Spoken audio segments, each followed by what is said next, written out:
Hi friends, welcome to unboxing Kannada.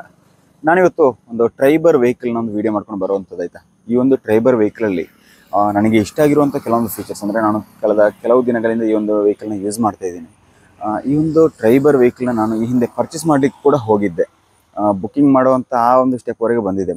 But ಏನೋ ಬೇಡ ಅಂತ ಹೇಳ್ಕೊಂಡು ಆ ಒಂದು ವಿಚಾರದಲ್ಲಿ ಮತ್ತೆ ಬ್ಯಾಕ್ ಬಂದು ಮತ್ತೆ ಬೇರೆ ವೆಹಿಕಲ್ ನೋಡಿಕೊಂಡು ಮತ್ತೆ ಗ್ಲಾನ್ಸ ತೊಗೊಂಡಿರುವಂಥದ್ದು. ಈ ಒಂದು ವೆಹಿಕಲಲ್ಲಿ ಏನೆಲ್ಲ ಫೀಚರ್ಸ್ ಇದೆ, ಪರ್ಫಾರ್ಮೆನ್ಸ್ ಹೇಗಿದೆ, ಎಲ್ಲ ವಿಚಾರಗಳನ್ನ ಈ ವಿಡಿಯೋಲಿ ತಿಳಿಸ್ತಾ ಹೋಗ್ತೀನಿ. ಅದಕ್ಕಿಂತ ಮೊದಲು ನೀವು ನಮ್ಮ ಚಾನಲ್ ಸಬ್ಸ್ಕ್ರೈಬ್ ಮಾಡಿಲ್ಲ ಅಂದರೆ ಈಗಲೇ ಸಬ್ಸ್ಕ್ರೈಬ್ ಮಾಡಿ, ಪಕ್ಕದಲ್ಲಿರುವ ಬೆಲ್ ಐಕಾನ್ ಟ್ಯಾಪ್ ಮಾಡಿ ಸಪೋರ್ಟ್ ಮಾಡಿ ಅಂತ ಹೇಳ್ತಾ ಬನ್ನಿ ವಿಡಿಯೋನ ಮುಂದುವರಿಸ್ಕೊಂಡು ಹೋಗೋಣ.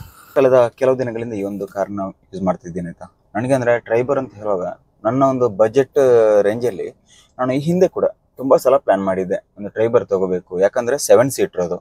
7 ಸೀಟ್ರ್ ಅಂತ ಹೇಳಬೇಕಂದ್ರೆ ನನಗೆ ಒಂದು ಫ್ಯಾಮಿಲಿಗೆ ಇರುವಂತಹ ಕಾರ್ ಅಂತ ಹೇಳುವಂಥ ಒಂದು ಪ್ಲ್ಯಾನ್ ಇತ್ತು. ನಾವೇನಾದರೂ ಮಾಡಿಕೊಂಡು 7 ಸೀಟ್ರ್ ಆದರೆ ಎಲ್ರಿಗೂ ಹೋಗ್ಬೋದು ಜೊತೆಯಾಗಿ, ಹಾಗೆ ಹೀಗೆ ಅಂತ ಹೇಳುವಂಥ ವಿಚಾರ. ಬಟ್ ನಮ್ಮದು ಹೆಚ್ಚು ಓಡೋ ಕಾರಣ ನನಗೆ 7 ಸೀಟ್ರ್ ಆದ್ರೂ ಸ್ವಲ್ಪ ಪರ್ಫಾರ್ಮೆನ್ಸ್ ಬೇಕು ಅಂತ ಅನಿಸ್ತು. ಲಾಂಗ್ ಹೋಗ್ತೀವಿ, ಬ್ಯಾಂಗ್ಳೂರು, ಮೈಸೂರು, ತಮಿಳ್ನಾಡಲ್ಲಿ ಇಲ್ಲಂತೆಲ್ಲ ಹೋಗ್ತಾ ಇರ್ತೀವಿ. ನಾನು ಇವಾಗ ಕಳೆದ ವಾರ ತಮಿಳ್ನಾಡು ಹೋಗಿದ್ದೆ. ನನಗೆ ಗ್ಲಾನ್ಸ್ ಆದ ಕಾರಣ ನನಗೆ ಅಷ್ಟೇನೂ ಗೊತ್ತಾಗಿರಲಿಲ್ಲ. ಬಟ್ ನನ್ನಲ್ಲಿ ಈ ಹಿಂದೆ ಕ್ವಿಡ್ ಇದ್ದ ಕಾರಣ ನಾನು ಕ್ವಿಡ್ಡಿಗೆ ನಾನು CNG ಫಿಟ್ ಮಾಡಬೇಕಂತ ಪ್ಲ್ಯಾನ್ ಮಾಡಿದ್ದೆ. ಅಂದರೆ 1000cc ಕಾರ್ ಅದು ನಾನು ತಗೊಂಡಿರುವಂಥದ್ದು, ಕ್ವಿಡ್ ಕ್ಲೈಂಬರ್. ಸುಮಾರು ಒಂದು 2 ವರ್ಷಗಳ ಕಾಲ ಯೂಸ್ ಮಾಡಿದ್ದೀನಿ. ಒಳ್ಳೆ ಗಾಡಿ, ಏನೂ ಪ್ರಾಬ್ಲಮ್ ಇರಲಿಲ್ಲ. ನನಗೊಂದು ಆ ಸಣ್ಣ ಬಜೆಟಲ್ಲಿ ತಗೊಳ್ಳುವಂಥ ಗಾಡಿ ಇದ್ದರೆ ಅದು ಕ್ವಿಡ್ ತೊಗೋಬೋದು ಯಾರಿಗೆ ಅಂದ್ರೂ. ಬಟ್ ನನಗೆ ಟ್ರೈಬರ್ಗೆ ಯಾಕೆ ಹೋಗಿಲ್ಲ ಅಂತ ಹೇಳಿದ್ರೆ, ನಾವು ಕ್ವಿಡ್ಡಲ್ಲಿರುವಂಥ ಪರ್ಫಾರ್ಮೆನ್ಸ್ ಕಂಪೇರ್ ಮಾಡಿದರೆ ಟ್ರೈಬರಲ್ಲೂ ಕೂಡ ಸೇಮ್ ಪರ್ಫಾರ್ಮೆನ್ಸೇ ಬರುವಂಥದ್ದು. ತುಂಬ ಏನು ಡಿಫ್ರೆನ್ಸ್ ಇಲ್ಲ, ಸಣ್ಣ ಡಿಫ್ರೆನ್ಸ್ ಇರುತ್ತೆ ಅಷ್ಟೇ. ಅಂದರೆ 1000cc ಇಂಜಿನ್ ಇರುವಂಥದ್ದು ಇದರಲ್ಲೂ ಕೂಡ BHP ಸ್ವಲ್ಪ ಜಾಸ್ತಿ ಕೊಟ್ಟಿರ್ತಾರೆ, ಆದರೆ ಟಾರ್ಕಲ್ಲಿ ಸ್ವಲ್ಪ ಡಿಫ್ರೆನ್ಸ್ ಇರುತ್ತೆ.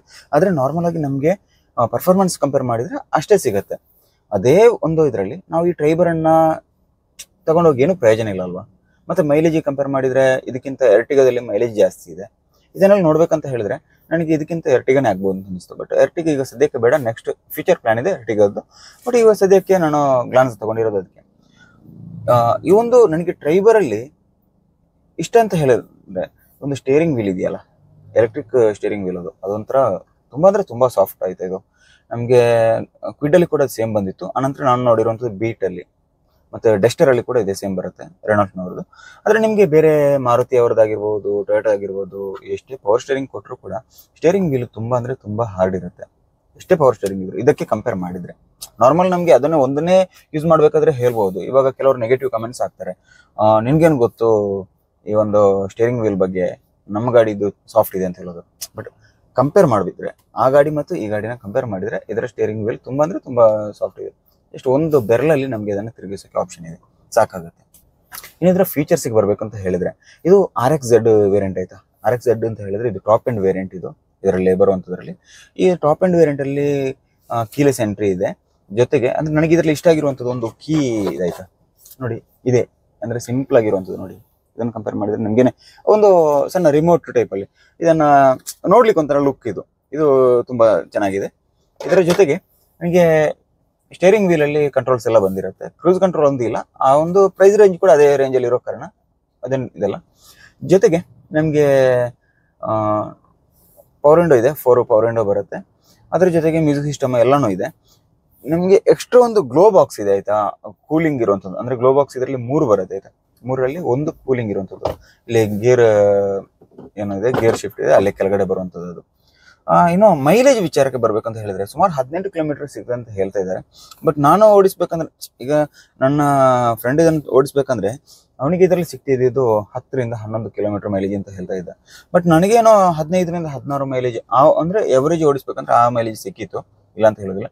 ಬಟ್ ನಾನು ಇದು ಇವಾಗ ಸುಮಾರು 44,000 ಗಾಡಿ ಓಡಿಸಿರುವಂಥದ್ದು. ಆದರೆ ನನ್ನ ಗಾಡಿ ಇವಾಗ 50,000 ಓಡಿ ಆಯಿತು ಗ್ಲಾನ್ಸ. ಒಂದೂವರೆ ವರ್ಷದಲ್ಲಿ, ಇದೀಗ 2 ವರ್ಷ ಆಯಿತು ಗಾಡಿ ತಗೊಂಡು. ಆದರೆ ಇವಾಗಲೇ ಒಂಥರ ಹಾರ್ಡ್ ಆಗಿ ಈ ಡೋರು ಇದೆಲ್ಲ ತುಂಬ ಹಾರ್ಡ್ ಆದಾಗಿದೆ. ಎಳಿಬೇಕಂದ್ರೆ ತುಂಬ ರಫ್ ಸೌಂಡ್ ಇರುವಂಥದ್ದು, ರಫ್ನೆಸ್ ಇದೆ. ಆದರೆ ನನಗೆ ಅದರಲ್ಲಿ ನೋಡ್ಬೇಕಂದ್ರೆ ಮಾರುತಿ ಅವ್ರದ್ದು ಆಗಿರ್ಬೋದು, ಈಗ ಮಾರುತಿ ನನ್ನದು ಏನು ಗ್ಲಾನ್ಸ್ ಇದೆ, ಮಾರುತಿ ಮೇಡ್ ಅದು. ಅದ ಕಾರಣ ಅದು ಮಾರುತಿ ಅಂತಲೇ ಹೇಳ್ಬೋದು. ಟೊಯೋಟಾ ಬ್ಯಾಡ್ಜಿಂಗ್ ಇದ್ದರೂ ಕೂಡ ಮಾರುತಿ ಮೇಡ್ ಅದು. ಆದರೆ ಪರವಾಗಿಲ್ಲ, ನನಗೆ ಅದು ಇದನ್ನು ಕಂಪೇರ್ ಮಾಡಿದರೆ ತುಂಬ ಸ್ಮೂತ್ ಅಂತ ಅನಿಸ್ತಾ ಇದೆ, ಸಾಫ್ಟ್ ಅಂತ ಅನಿಸ್ತಾ ಇದೆ.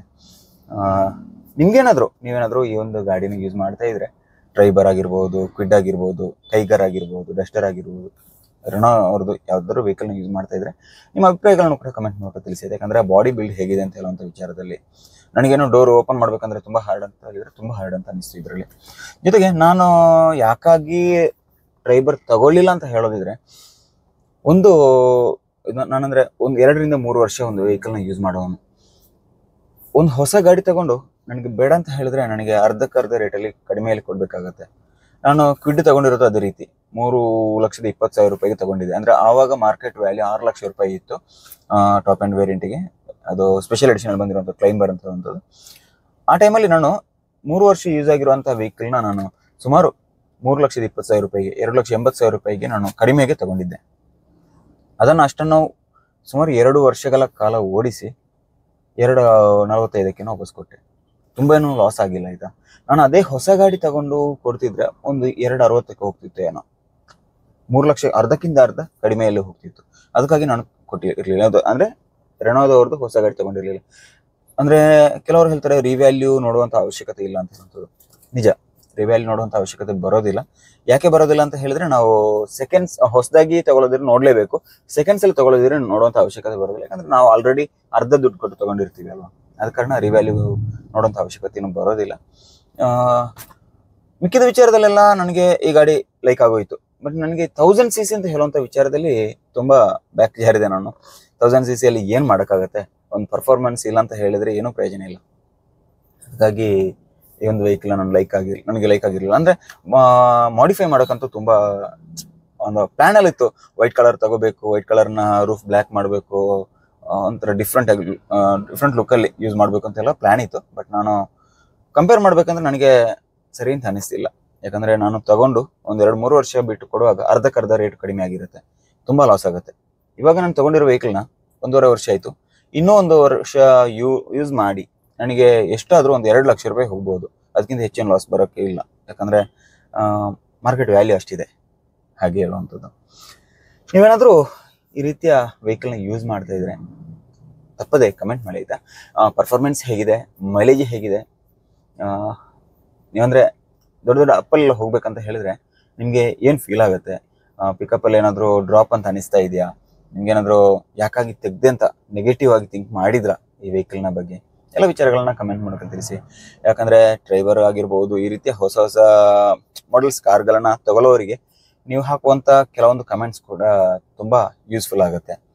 ನಾನು ತಗೊಳ್ಳೋದಕ್ಕಿಂತ ಮೊದಲು ನನ್ನ 2 ಫ್ರೆಂಡ್ಸ್ ಜೊತೆ ನಾನು ಹೋಗಿ ಅದನ್ನು ಎನ್ಕ್ವೈರಿ ಮಾಡಿದ್ದೆ.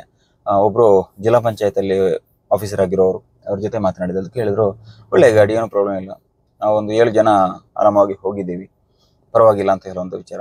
ಮೈಲೇಜ್ ಕೂಡ ಚೆನ್ನಾಗಿತ್ತು, 16 ಮೈಲೇಜ್ ಸಿಗ್ತಾ ಇದೆ ಅಂತ ಹೇಳಿದರು. ಬಟ್ ನಾನು ಇನ್ನೊಬ್ಬರು ಡಾಕ್ಟ್ರು ಒಬ್ರು ಇದ್ರು, ಅವರಲ್ಲಿ ಮಾತನಾಡಿದೆ. ಅವ್ರು ಹೇಳಿದರು, ದೊಡ್ಡ ದೊಡ್ಡ ಘಾಟ್ ಸೆಕ್ಷನ್ ಹೋಗ್ಬೇಕಂತ ಹೇಳಿದ್ರೆ ಸ್ವಲ್ಪ ಸ್ಲೋ ಆಗುತ್ತೆ, ಆದರೂ ಪರವಾಗಿಲ್ಲ, ನಮಗೆಲ್ಲ ಸಾಕು ಅಂತ ಹೇಳಿದರು. ಆದ ಕಾರಣ ಮತ್ತೆ ನಾನು ನೋಡಿದೆ, ನಂದಂದ್ರೆ ಹೆಚ್ಚು ಲಾಂಗ್ ಹೋಗ್ತಾ ಇರುತ್ತೆ, ಮೈಲೇಜ್ ಕೂಡ ಬೇಕಾಗುತ್ತೆ. ಮೈಲೇಜಿನ ವಿಚಾರದಲ್ಲಿ ನಾನಿಲ್ಲಾಂದ್ರೆ ಇದಕ್ಕೆ CNG ಹಾಕ್ಬೇಕಂತ ಪ್ಲಾನ್ ಇದ್ದಿದ್ದು. ಬಟ್ CNG ಹಾಕ್ಸಿದ್ರೆ ನನಗೆ ಹೇಗೂ ಮೈಲೇಜ್ ಇದು ಪರ್ಫಾರ್ಮೆನ್ಸ್ ಇಲ್ಲ ಅಂತ ಹೇಳಿದ್ಮೇಲೆ ಮತ್ತೆ CNG ಹಾಕ್ಸಿ ಏನೂ ಪ್ರಯೋಜನ ಇಲ್ಲ. ಅದಕ್ಕಾಗಿ ಟ್ರೈಬರನ್ನು ಕೊನೆ ಕ್ಷಣದಲ್ಲಿ ನಾನು ಕೈ ಬಿಟ್ಟೆ. ಆಯಿತಾ, ಇಲ್ಲಾಂದರೆ ನನಗೆ ಪ್ಲ್ಯಾನ್ ಇತ್ತು ಟ್ರೈಬರ್ ತಗೋಬೇಕು ಅಂತ ಹೇಳುವಂಥದ್ದು. ತುಂಬ ಲೈಕ್ ಆಗಿರುವಂಥ ವೆಹಿಕಲ್ ಕೂಡ ಟ್ರೈಬರ್ ಅಂತ ಹೇಳುವಂಥದ್ದು. ಒಟ್ಟಿನಲ್ಲಿ ಟ್ರೈಬರ್ ತಗೊಂಡಿಲ್ಲ, ಸದ್ಯಕ್ಕೆ ಗ್ಲಾನ್ಸಾ ತಗೊಂಡಿದ್ದೀನಿ, CNG ಹಾಕ್ಸಿದ್ದೀನಿ. ಗ್ಲಾನ್ಸಾದ ಇನ್ನೊಂದು ವಿಡಿಯೋ ಕೂಡ ಮಾಡ್ತೀನಿ. ಆಯಿತಾ, 50,000 ಕಿಲೋಮೀಟರ್ ಓಡಿ ಆಯಿತು ನನ್ನ ಗಾಡಿ. 50,000ದಲ್ಲಿ ನನಗೆ ಏನೆಲ್ಲ ಖುಷಿಯಾಗಿದೆ, ಪರ್ಫಾರ್ಮೆನ್ಸ್ ಹೇಗಿದೆ, ಯೂಸರ್ ಎಕ್ಸ್ಪೀರಿಯೆನ್ಸ್ ಅಂದರೆ ನಾನೇ ಹೆಚ್ಚು ಅದರಲ್ಲಿ 50,000ದಲ್ಲಿ ಸುಮಾರು 45,000 ಕಿಲೋಮೀಟರ್ ಕೂಡ ನಾನೇ ಓಡಿಸಿರುವಂಥದ್ದು. ಒಂದು 5,000 ಮನೆಯವರು ಆ ಕಡೆ ಕಡೆ ಅಂತ ಓಡಿಸಿರ್ತಾರೆ ಅಷ್ಟೇ, ಮಿಕ್ಕಿದ್ದೆಲ್ಲ ನಾನೇ ಓಡಿಸಿರುವಂಥದ್ದು. ಬಟ್ ಚೆನ್ನಾಗಿದೆ. ಗ್ಲಾನ್ಸಾದ ಬಗ್ಗೆ ಮುಂದಿನ ವಿಡಿಯೋದಲ್ಲಿ ಡಿಟೇಲ್ ಆಗಿ ನಾನು ಹೇಳ್ತಾ ಹೋಗ್ತೀನಿ. ಈ ವಿಡಿಯೋ ಇಷ್ಟ ಆಗಿದ್ರೆ ಲೈಕ್ ಮಾಡಿ. ನೀವು ನಮ್ಮ ಚಾನಲನ್ನು ಸಬ್ಸ್ಕ್ರೈಬ್ ಮಾಡಿಲ್ಲ ಅಂದರೆ ಈಗಲೇ ಸಬ್ಸ್ಕ್ರೈಬ್ ಮಾಡಿ, ಪಕ್ಕದಲ್ಲಿರೋ ಬೆಲ್ ಐಕಾನ್ ಟ್ಯಾಪ್ ಮಾಡಿ ಸಪೋರ್ಟ್ ಮಾಡಿ ಅಂತ ಹೇಳ್ತಾ ಮುಂದಿನ ವಿಡಿಯೋದೊಂದಿಗೆ ಮತ್ತೆ ಭೇಟಿಯಾಗೋಣ.